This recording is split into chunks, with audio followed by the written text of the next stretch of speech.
onye bụ onye Ogbanje? Okay, thank you for that question. That question anwa gbagotalo. Ajụjụ gị bụ onye Ogbanje.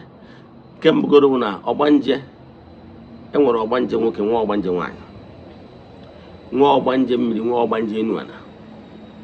Dano gwakwa gị na mmadụ nwere ike ịbụ onye Ogbanje mana ọ bụrụ onye mmiri. Mmadụ nwere ike ịbụ onye Ogbanje bụrụ onye mmiri. Mmadụ ọ bụrụ ka iwu mmadụ nwere ike ịbụ onye Ogbanje mana ọ nwere kọl.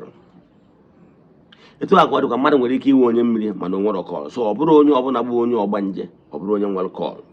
Ọ bụrụkwa na onye ọbụla bụ onye mmiri bụ onye nwere kọl. Na e nwere ihe eji agba ndị Ogbanje. Gịnị bụ Ogbanje first? Ogbanje bụ ndị na-enwe multiple reincarnation. That is, ọ bịara bịakwa ọzọ akpọ ya Ogbanje n'inwe a na-agba nje. N'ihi na Ogbanje bụ nọ ịgbaje ichigata.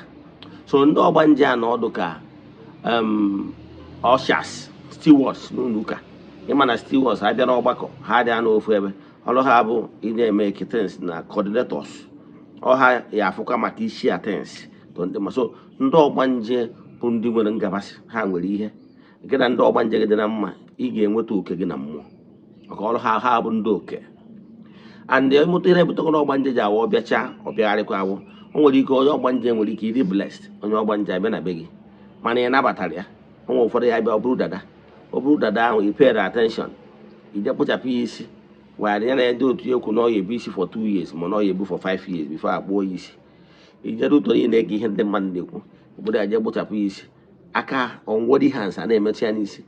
O nwere ike onye kata anya na-enye ụnụ sa nwere ike na-ayakarị ahụ. Ọfụ na ụnụ adịghị pay attention. O nwere ike arụ njewa. On a very good note, onye Ogbanje ya nwere ike ọbịa. Ọ bụrụ na onye nke bịara kpaa dada. Mgbe anyị dị n'ụmụazị, onye wụ dada imetụ ya aka n'isi nye ya ego. So nne ma ọ bụ nne ya ga-emetụ ya aka n'isi ma ọ bụ ụmụnne. Mana gị nwa bụ external person, ị na-appreciation nye ya ego. Ị mara na ime appreciation dọ mmetụ na ya aka n'isi. So mana abịazi nwa kịta, ụfọdụ ndị na-edutu mindset ndị ụka, ha mụtagoro onye dada ma Ogbanje, asị na Ogbanje ya wee vụrụ. Nye mana onwe ya achọwazie ihe ọ na ga-eme ka o disi associate ya nwa with Ogbanje.